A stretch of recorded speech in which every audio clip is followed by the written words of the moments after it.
Hi, ಇವತ್ತು ನಾನು ಮಸಾಲ ಶೇಂಗಾನ ಯಾವ ರೀತಿ ಮಾಡೋದು ಅಂತ ತೋರಿಸ್ಕೊಡ್ತೀನಿ. ತುಂಬ ಚೆನ್ನಾಗಿ ಬರುತ್ತೆ. ಬೇಕ್ರಿ ಸ್ಟೈಲಲ್ಲಿ ಯಾವ ರೀತಿ ಮಾಡೋದು ಅಂತ ತೋರಿಸ್ಕೊಡ್ತೀನಿ. ಈಗ ಅದನ್ನು ಮಾಡೋಕ್ಕೆ ಏನೇನು ಬೇಕು ಅಂತ ನೋಡ್ಕೊಂಬರೋಣ ಬನ್ನಿ. ನಾನಿಲ್ಲಿ ಹಸಿ ಶೇಂಗಾನ ತೊಗೊಂಡಿದ್ದೀನಿ. ಕಡಲೆ ಹಿಟ್ಟು 1 ಕಪ್ಪು, ಅರ್ಧ ಕಪ್ಪು ಅಕ್ಕಿ ಹಿಟ್ಟು, ರೆಡ್ ಚಿಲ್ಲಿ ಪೌಡರು, ಉಪ್ಪು, ಸ್ವಲ್ಪ ಕಲರ್ ತೊಗೊಂಡಿದ್ದೀನಿ ನಾನು, ರೆಡ್ ಕಲರು. ಇದನ್ನು ಬೇಕಾದರೆ ನೀವು ಸ್ಕಿಪ್ ಮಾಡ್ಕೋಬೋದು. ಈಗ ಹೇಗೆ ಮಾಡೋದು ಅಂತ ನೋಡೋಣ ಬನ್ನಿ. ಈಗ ಒಂದು ಪಾತ್ರೆಗೆ 1 ಕಪ್ ಕಡಲೆ ಹಿಟ್ಟು, ಅದಕ್ಕೆ ಅರ್ಧ ಕಪ್ಪಷ್ಟು ಅಕ್ಕಿ ಹಿಟ್ಟನ್ನ ಸೇರಿಸ್ಕೊತಾ ಇದ್ದೀನಿ. ಈ ನಂತರ ಇದಕ್ಕೆ ನಾನು ಸ್ವಲ್ಪ ಉಪ್ಪನ್ನು ಸೇರಿಸ್ಕೊತಾ ಇದ್ದೀನಿ. ಉಪ್ಪನ್ನು ನೋಡ್ಕೊಂಡು ಹಾಕ್ಕೊಳ್ಳಿ, ಮತ್ತು ಕಡಿಮೆ ಅನಿಸಿದರೆ ಆಮೇಲೆ ಹಾಕ್ಕೊಳ್ಳೋಣ. ಉಪ್ಪನ್ನು ಸೇರಿಸಿ ನಂತರ ಇದಕ್ಕೆ ರೆಡ್ ಚಿಲ್ಲಿ ಪೌಡರ್ನ ಸೇರಿಸ್ಕೊತಾ ಇದ್ದೀನಿ. ಖಾರ ನೋಡ್ಕೊಳ್ಳಿ, ನಿಮಗೆ ಜಾಸ್ತಿ ಖಾರ ಬೇಕು ಅನಿಸಿದ್ರೆ ಜಾಸ್ತಿ ಸೇರಿಸ್ಕೊಳ್ಳಿ, ಇಲ್ಲ ಖಾರ ಕಮ್ಮಿ ತಿನ್ನೋರಿದ್ರೆ ಕಮ್ಮಿನೇ ಸೇರಿಸ್ಕೊಳ್ಳಿ, ನಡೆಯುತ್ತೆ. ಫುಡ್ ಕಲರು ಕಂಪ್ಲೀಟ್ಲಿ ಆಪ್ಷನಲ್ಲು, ನೀವು ಬೇಕಿದ್ದರೆ ಹಾಕ್ಕೊಳ್ಳಿ, ಸ್ಕಿಪ್ ಮಾಡಿದರೂ ನಡೆಯುತ್ತೆ. ನಾನು ಸ್ವಲ್ಪ ಹಾಕ್ತಾಯಿದ್ದೀನಿ ಫುಡ್ ಕಲರ್ನ. ಈಗ ಇದನ್ನು ನಂತರ ಸ್ವಲ್ಪ ಮೊದಲಿಗೆ ಡ್ರೈ ಮಿಕ್ಸೇ ಮಾಡಿ, ಡೈರೆಕ್ಟಾಗಿ ನೀರು ಹಾಕಕ್ಕೆ ಹೋಗಬೇಡಿ. ಮೊದಲು ಇದನ್ನ ಸ್ವಲ್ಪ ಹಾಗೇ ಮಿಕ್ಸ್ ಮಾಡ್ಕೊಳ್ಳಿ ಮಿಕ್ಸ್ಕರಿಂದ. ಈ ರೀತಿ ನೀಟಾಗಿ ಮಿಕ್ಸ್ ಮಾಡಿಕೊಂಡು ನಂತರ ಇದಕ್ಕೆ ನಾವು ಸ್ವಲ್ಪನೇ ನೀರು ಹಾಕ್ತಾ ಕಲಿಸ್ತಾ ಹೋಗಬೇಕು. ಒಮ್ಮೆಲೆ ನೀರನ್ನು ಹಾಕಕ್ಕೆ ಹೋಗಬೇಡಿ. ಪೇಸ್ಟು ತುಂಬ ತೆಳುವಾದ್ರೂ ಶೇಂಗಾ ಬೀಜಕ್ಕೆ ಅಂಟ್ಕೊಳ್ಳೋದಿಲ್ಲ, ಚೆನ್ನಾಗಿ ಬರಲ್ಲ.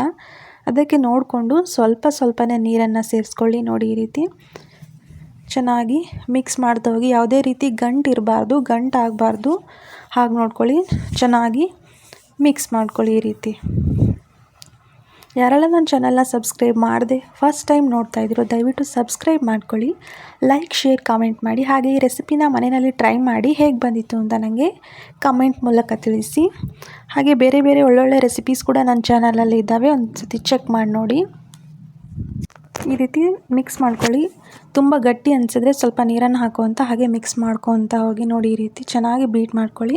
ಎಷ್ಟು ಚೆನ್ನಾಗಿ ಬೀಟ್ ಮಾಡ್ಕೊತೀವೋ ಅಷ್ಟು ಚೆನ್ನಾಗಿ ಬರುತ್ತೆ. ನಾನಿಲ್ಲಿ ಯಾವುದೇ ರೀತಿ ಸೋಡಾ ಪೌಡರ್ ಎಲ್ಲ ಯೂಸ್ ಮಾಡ್ತಾ ಇಲ್ಲ.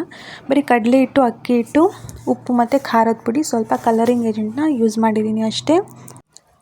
ನೋಡಿ, ಮಿಕ್ಸ್ ಮಾಡ್ಕೊಳ್ಳಿ. ಇದು ಸ್ವಲ್ಪ ನನಗೆ ತೆಳು ಅನ್ನಿಸ್ತು, ಅದಕ್ಕೆ ನಾನೀಗ ಮತ್ತೆ ಸ್ವಲ್ಪ ಕಡಲೆ ಹಿಟ್ಟನ್ನು ಮಿಕ್ಸ್ ಮಾಡ್ಕೊತಾ ಇದ್ದೀನಿ. ಸ್ವಲ್ಪ ಸೇರಿಸ್ಕೊತಾ ಇದ್ದೀನಿ. ತುಂಬ ತೆಳುವಾದ್ರೂ ಮಸಾಲ ಶೇಂಗಾ ಅಷ್ಟೊಂದು ಚೆನ್ನಾಗಿ ಬರಲ್ಲ, ಅದಕ್ಕೆ ಸ್ವಲ್ಪನೇ ಹಿಟ್ಟು ಸೇರಿಸ್ಕೊಂಡು ಮತ್ತೆ ಇದನ್ನು ಮಿಕ್ಸ್ ಮಾಡ್ಕೊತಿದ್ದೀನಿ. ಈ ರೀತಿ ಕಂಪ್ಲೀಟಾಗಿ ಗಂಟೇನು ಉಳ್ಕೋಬಾರ್ದು, ಹಾಗೆ ನೀಟಾಗಿ ಮಿಕ್ಸ್ ಮಾಡ್ಕೊಳ್ಳಿ.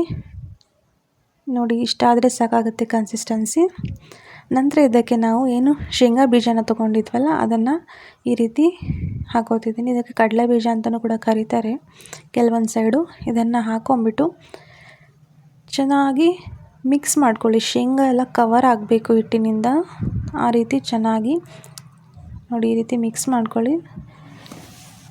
ನೋಡಿಕೊಂಡು ಹಾಕ್ಕೊಳ್ಳಿ. ಶೇಂಗಾ ಒಮ್ಮೆಲೆ ಎಲ್ಲ ಹಾಕಕ್ಕೆ ಹೋಗಬೇಡಿ, ಸ್ವಲ್ಪನೇ ಸೇರಿಸ್ಕೊತ ಮಿಕ್ಸ್ ಮಾಡ್ಕೊತಾ ಹೋಗಿ. ನೋಡಿ, ನಾನು ಮೊದಲಿಗೆ ಸ್ವಲ್ಪನ ಹಾಕಿ ಮಿಕ್ಸ್ ಮಾಡಿದೆ, ನಂತರ ಸ್ವಲ್ಪ ಹಾಕಿ ಮಿಕ್ಸ್ ಮಾಡ್ಕೊತಾ ಇದ್ದೀನಿ. ಇದು ಮಿಕ್ಸ್ ಮಾಡಿದ ತಕ್ಷಣ ಇಮಿಡಿಯೇಟ್ ಕೂಡ ಮಾಡ್ಬೋದು, ಒಂದು 5 ಮಿನಿಟ್ಸ್ ಬಿಟ್ಟು ಮಾಡ್ಬೋದು, ಚೆನ್ನಾಗಿ ಬರುತ್ತೆ. ನೋಡಿ, ಈ ರೀತಿಯಾಗಿದೆ. ಈಗ ಇದನ್ನು ನಾನು ಎಣ್ಣೆ ಕಾಯಕ್ಕೆ ಇಟ್ಕೊಂಡಿದ್ದೆ, ಅದರಲ್ಲಿ ಹಾಕ್ತೀನಿ. ನಾನು 2 ರೀತಿ ತೋರಿಸ್ತೀನಿ ಯಾವ ರೀತಿ ಹಾಕೋದು ಅಂತ. ಈಗ ಮೊದಲನೇದು ರೀತಿ ತೋರಿಸ್ತಾ ಇದ್ದೀನಿ. ಈ ರೀತಿ ತೂತಿನ ಸಾಣಿಗೆ ಇರುತ್ತಲ್ಲ ಮನೆಯಲ್ಲಿ, ಅದ್ರ ಮೇಲೆ ಈ ರೀತಿ ಶೇಂಗಾ ಬೀಜಗಳನ್ನು ಈ ರೀತಿ ಹರಡ್ಕೊಂಡು ಸ್ವಲ್ಪ ಇದಕ್ಕೆ ಬಿಸಿ ಎಣ್ಣೆ ಇರುತ್ತಲ್ಲ ಆ ಎಣ್ಣೆಗೆ ಹಾಕಿ ತೆಗಿಬೇಕು. ನೋಡಿ, ಈ ರೀತಿ ಅದ್ರ ಮೇಲೆ ಎಣ್ಣೆನ ಹಾಕಿಬಿಟ್ಟು ಒಂದು ಸ್ಮಾಲ್ ಚಮಚ ತೊಗೊಳ್ಳಿ, ಅದರಿಂದ ಈ ರೀತಿ ಮಾಡಿ ಬಿಡಿಸಿ, ಅದು ಬಿಟ್ಕೊಳ್ಳುತ್ತೆ, ಅಂಟ್ಕೊಳ್ಳಲ್ಲ ಒಂದಕ್ಕೊಂದು ಶೇಂಗಾ ಬೀಜ. ಈ ರೀತಿ ಮಾಡಿಕೊಂಡು ಒಂದೊಂದಾಗಿಯೇ ನೀವು ಎಣ್ಣೆಗೆ ಹಾಕ್ತಾ ಹೋಗಿ, ನೀಟಾಗಿ ಬಿಟ್ಕೊಳ್ಳುತ್ತೆ. ನೀವು ಡೈರೆಕ್ಟ್ ಹಾಗೆ ಹಾಕಕ್ಕೆ ಹೋದರೆ ಅದು ಅಷ್ಟು ಚೆನ್ನಾಗಿ ಬೀಳಲ್ಲ. ಸೊ ಅದಕ್ಕೆ ಈ ರೀತಿ ಎಣ್ಣೆಯಲ್ಲಿ ಡಿಪ್ ಮಾಡಿಬಿಟ್ಟು ಮಾಡಿದ್ರೆ ಚೆನ್ನಾಗಿ ಬಿಟ್ಕೊಳ್ಳುತ್ತೆ. ಟ್ರೈ ಮಾಡಿ ನೋಡಿ ಈ ರೀತಿ. ಇನ್ನೊಂದು ರೀತಿಯೂ ತೋರಿಸ್ತೀನಿ ನಾನು, ನಂಗೆ ಇದು ಈಸಿ ಅನ್ನಿಸ್ತು, ಅದಕ್ಕೆ ಇದನ್ನು ತೋರಿಸಿ. ನೋಡಿ, ಈ ರೀತಿ ಚೆನ್ನಾಗಿ ಫ್ರೈ ಆಗಲಿ ಇದು ಶೇಂಗಾ. ಮೀಡಿಯಮ್ ಫ್ಲೇಮಲ್ಲಿ ಇಡಿ, ಲೋ ಫ್ಲೇಮಲ್ಲಿ ಇಡಕ್ಕೆ ಹೋಗಬೇಡಿ, ಮೀಡಿಯಮ್ ಫ್ಲೇಮಲ್ಲಿ ಇಡಿ. ನೋಡಿ, ಇದು ಆಯಿತು ಈಗ ಶೇಂಗಾ.